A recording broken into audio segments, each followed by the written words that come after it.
Welcome to 4020's Monday morning wrap-up podcast. There's nowhere else we can start but in Super League and at the capital. London Broncos beat St Helens 23-22 in Golden Point. One of two games going to Golden Point this weekend. In a moment we'll hear from Justin Holbrook, but first here's the London Broncos coach, Danny Ward.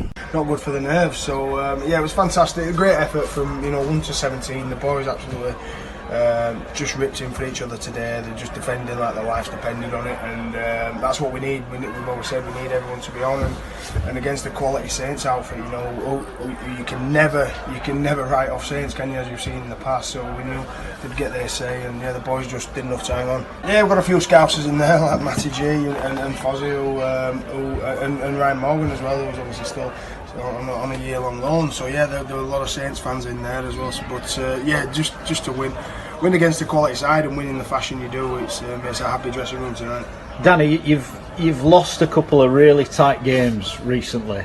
How important is it that you come out on the right side of that? Because conceding as late as you did, it could have been a heart. But the excuse was there. But your boys, perfect defence at the start of extra time, and you get the win. Yeah, it was. They are huge, because if you lose games like that, they can take about 3-4 weeks to get over. So it has the absolute opposite effect. The confidence you can gain from winning them tight games, and like I say, against the best team in the competition as well. For the lads' confidence going forward, it's definitely something to build on. One of the areas that we need to improve and get better at. We started both halves poorly again, which we're trying to fix up. And but like I said, the effort there from 1 to 17, I thought the forwards were immense in the middle as well today, and the half-backs were a lot better this week from what we'd questioned of them at Magic Weekend as well. So everyone all over the field improved, and you could tell they just do anything to get that win today. People will look at Saints and say, well, they left a couple out, but that was still a really strong Saints team, and Tony Ray was with us in commentary.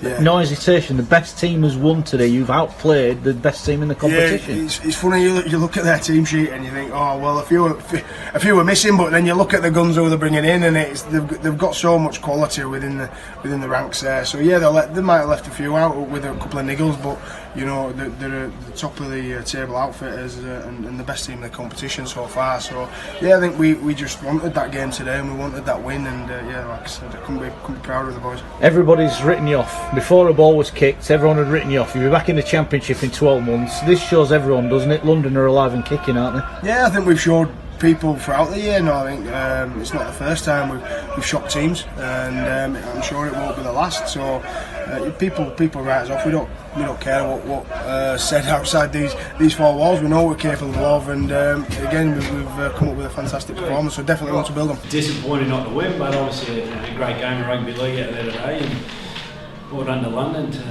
come over the win. At 12 0, you looked pretty comfortable. What happened after that? What went wrong? Oh yeah, not a lot. We just made a couple of errors, a few too many errors, and then we lost the ball and they picked it up and scored and things like that. So just a few too many errors that invited them back in, and they were better side in the second half. Once they got back in that game, they were so doggy. You didn't really get any sort of position in that second half, did you? No, that's right. As I said, credit to them. We know how hard a team they are, and they showed it today. In terms of the errors and the penalties, that was abnormal for a St Helens side, wasn't it, today, on balls? Yeah, that's right. So we've got to be better, especially away from home. You've got to be better than that, and we weren't today, and paid the price in the end.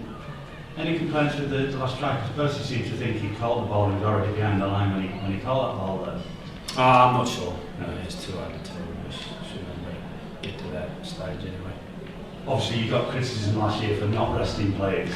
You'd probably get criticism now for resting players. Is there a way of sort of squaring that sort of circle? Yeah, it's hard, isn't it? I mean, we rested them over Easter and had some good wins, and today, we didn't get it to go our way. So that's it won't hurt us today, that's for sure.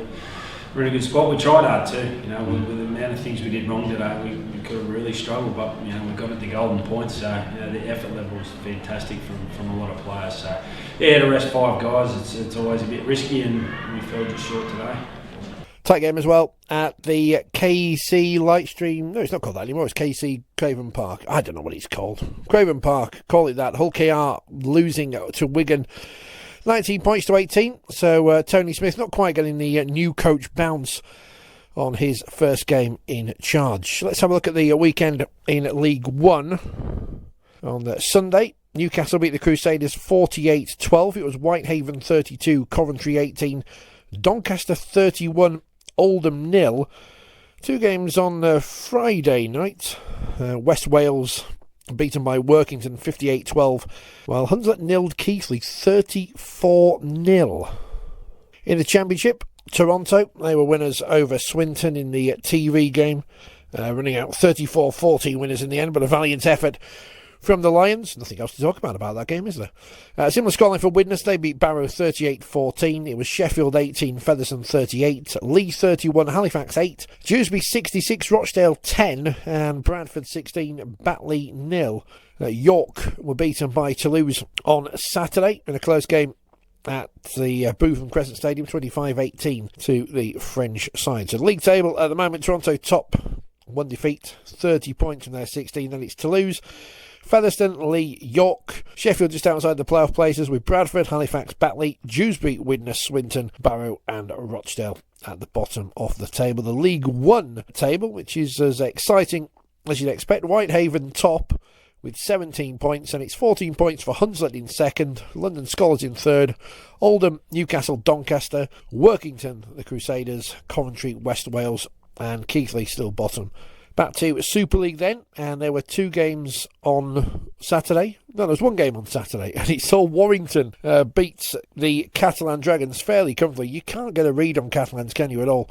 34 points to 4 to the wire. Let's hear from their coach, Steve Price. Really pleased. They're a team that always try and jump you early from the outset, and I thought we accommodated that really well to start the game. And to go in at 12-4, I was really pleased with that process, especially the first 40, and I thought that the starting middle done a really good job, to contain them and interchange. Got off the back of that and skittled a few plays and skittled a few bodies and scored some really good tries in the second half. So pleasing result. Very pleased to give a debut. You coach for these type of days, and when you see a 17-year-old. The second youngest Warrington player to make his debut in the club's history. It's fantastic, and being a kid who's come through our scholarship and our academy system in Josh Stoulis, it makes you a proud coach. I'm really big on giving opportunities to the local community kids, and that's the system we're going to be going projecting forward. So hopefully there's a few more to come over the next years to come. So. But overall, I'm really pleased with the result today. Top two position is, is our benchmark, or what we're striving for. And today was a really important game to cement that. But in saying that, there's still a lot of rugby to be played yet. And so we'll keep grounded, we'll keep working hard, and just keep chipping away. 3 games on Friday nights. Hull FC edged out Salford 35-32. I'm sure that would have been a much bigger scoreline if Hull hadn't have switched off. I say that, I haven't seen the highlights. Maybe Salford were just great in the last 10 minutes, but Hull had that one sewn up early. Let's head to Bellevue, the Mobile Rocket Stadium. This wasn't great. It was wet. It was a very good night for Leeds. So they beat Wakefield by 10 points to 0 to record back-to-back wins for the first time this season. In a moment, we'll hear from Chris Chester, but first here's the victorious Leeds coach, interim coach, Richard Agar. We've got to put it in perspective. We probably dodged a couple of bullets. And again, some of the pressure that came our way in the first half were probably brought on by ourselves. But to focus on the positives, I'm just really proud of the effort. I thought, the commitment to each other defensively, even at times when we got broken, was superb. The accountability and discipline in there were great, and it were always going to be a difficult night given the very, very tough conditions. I think it's always really dangerous to hold your breath and wait for the final whistle, and when a team as dangerous as Wakefield is coming in and attacking you, needing to chase 2 scores in the last 10 minutes, I would have liked us to seen us push his way a little bit further upfield, a bit more effectively late on, and probably, if I look at the second half, just some more improvements in our kicking game. But I still thought his kicking game were a step in the in the right direction. So yeah, look, plenty of improvements, but certainly, focus on some terrific defence at times, albeit in the conditions, and a very strong commitment to each other. That's back-to-back wins Super League, first time in more than a year, so that's got to improve. It's a great start, Pete. Yeah, it's a great start. But look, 1 week at a time.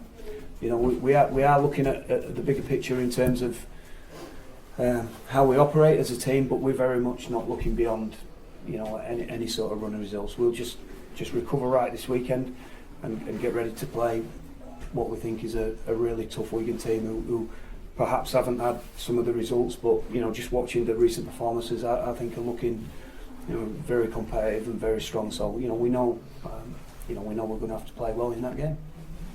Richard, you seem to be enjoying it yourself. I mean, You reckon? you've had 2 wins now. In terms of your own position, how long it might be, are you still unsure, or might it be to the end of the season? Yeah, we just if there's any update on that, guys, we'll let you know. But for me, we're just trying to focus on next week, which we are doing, and bring the boys together and keep trying to improve.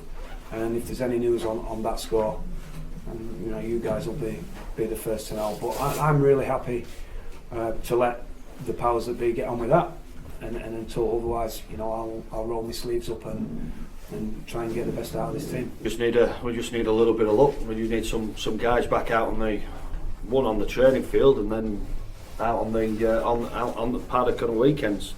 Once we get that back, we'll be okay. But yeah, it is tough. It is really tough. We've just got to make sure that we don't lose track of these guys that are up in front of us. We're still in contact with Cass. We're not far away from Catalans and Hull. So yeah, we've got some important weeks coming up. Any boys back next week?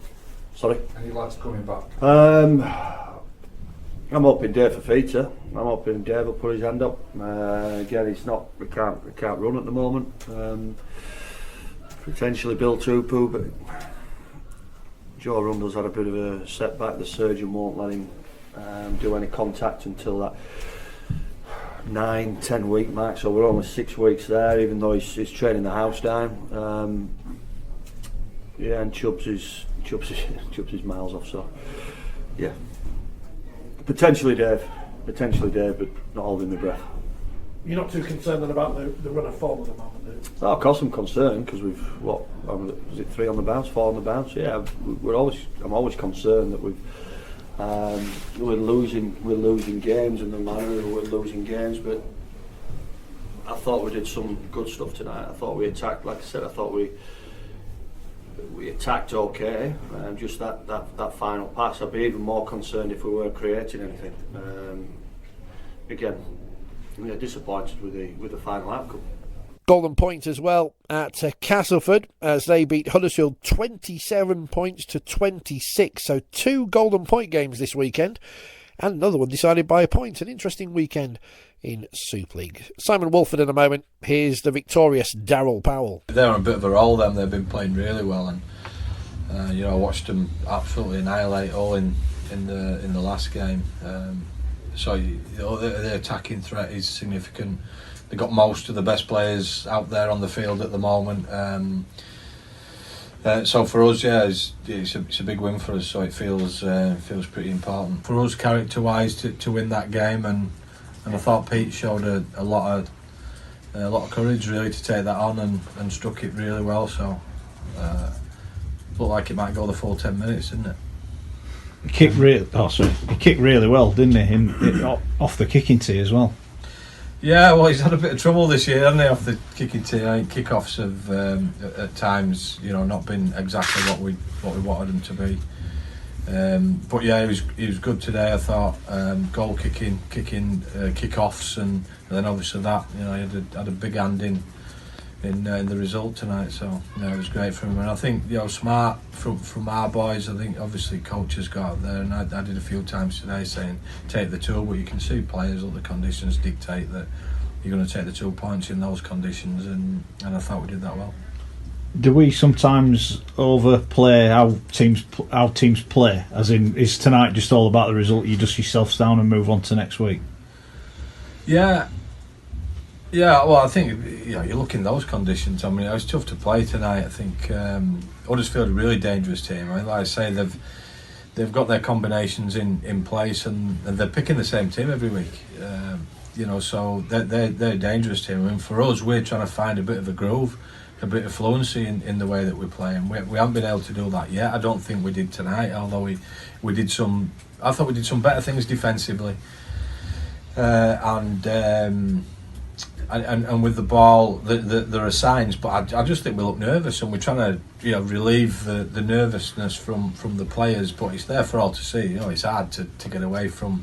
You aren't winning games consistently, and you haven't got players who are playing well every single week, and we're trying to get towards that. So it was about winning. It is about winning it's always about winning, but. I think at the moment the nervousness, we're trying to alleviate the nervousness from us as a team and as a club, to be honest, and I think tonight goes a big step in the right direction. Can I ask you about Liam Watson? You've been asked about him a lot, but he just keeps on delivering for you, doesn't he? Well, yeah, he's got a massive engine, hasn't he? I think that's a big thing with Watsy. His engine is huge. I mean, you can leave him out there for 80 minutes if you want. I'd rather not too much, but we've been so depleted with troops, and he's so important to us that we've had to do that. I like what Dan Smith's doing for us. I think he's come in and he's doing a really good job. And that combination that started the game, I thought was outstanding for us. That Adam Milner came on and did a really, really good job off the bench as well. So but Watsy's you need a pivotal figure in your pack. We've got a couple. Paul McShane, I thought, played well tonight. He's not been in the best of form, so it was good to see him playing well. But Watsy's been a standout all year, so pretty important player. One last one from me. I know you've mentioned Grant, but him as a person, because he was here when the team was really struggling, and he's been here through that development. How important is he for you as a coach, not only as a player but as a person as well? He's been crucial to us, Milo. We haven't quite seen the best of him this year yet, but his time at the club, I mean, he was here when I got here, so I coached against him when I was at Featherstone, and he was here, so he's been a pretty special player for Castleford. I think when you look at the overseas players who've been outstanding at Castleford, he ranks right up there towards the top of that pile, and that there's been some pretty special players here, so that he's done an awesome job for the club. When it's tight like that, the game's on the line, you've got to work as a team, not as individuals, and we just had too much of that. Like I said, Ollie Russ kicks a beautiful 40-20. We score off the back of it. We're up by 6 with 5 to go. You should, if you're a good enough footy team, you close that game out. But we didn't. Discipline, penalties, late in that game. It's just not good enough, and it's not going to be accepted at our club. So we don't get much time to kick stones. We've got to play a decent team next week, St Helens. So we've got to get over this and get on with it. You mentioned, what do you do about it? How can you teach your team or show your team? What would you do as a coach about this? Well, we can talk about it all we like, but in the heat of the battle, you got to, the smarts in the team, your halves, your 9, they got to take control. They got to have some game awareness, and they got to be able to think for themselves at times. If we're playing the ball on 5th tackle 50 metres out, surely, we can think, let's kick it into the corner and rely on our D. The ones, the JT, the error from JT, that that happens, but it shouldn't have come to that. We even after that, we were just poor. We self-destructed. In Golden Point, like I said, Cass should have won it in the first 5 minutes. We gave them 3 or 4 chances, and they couldn't quite nail their drop goal. But we just got to learn. But that's 3 now. That's 3 games where where we just haven't quite got it right when it mattered most, and it's going to have a bearing on our season. It seems a bizarre question given what happened in the last 5 minutes and beyond, but had you won, what would you have made of the performance tonight? Well, I would have thought. I thought, like I said, defensively we started a bit slow. You know, they came out of their own end too easy. They rolled through us. But again, our goal line D was pretty good. You know, they scored right on half time off a little kick into the corner where, you know, those things happen. You know, the try they scored to level it was off a little kick as well. So, you know, they kicked a few penalty goals. Discipline-wise, disappointing. But if we had a one, I would have thought, well, there was a lot of good there. Where, you know, but there was still a few areas there where we won't be happy with. Jermaine took a whack on his knee in the first half. How is he? I'm not too sure. He strapped it up. His carries were pretty good after that. He did a good job for us. So hopefully it's nothing major. You know, hopefully he's got enough time to get it right for next week. So defeat for St Helens, but they're still top. 15 wins from 17. They're on 30 points. Followed by Warrington, 4 points behind now, and they're 6 in front of Catalans and Hull. Castleford are in 5th. Then it's Wakefield, Salford, Wigan, Huddersfield, Leeds, Hull, KR and London. Both the teams at the bottom now on 10 points. What a big game next weekend as Leeds take on Wigan. Castleford versus Hull on Thursday. Saints versus Huddersfield. And it's Hull, KR, Warrington, Catalans versus London on Saturday, and Salford versus Wakefield, the sole game in Super League on Sunday afternoon. So that's this week's Monday morning wrap-up. We'll be back tonight from 6 if you're listening to this on Monday morning. If you're not, we'll still be back at 6 o'clock on Monday, but you've missed it. But you can download the podcast. Make sure you subscribe, tell everyone else as well, and enjoy your Rugby League week.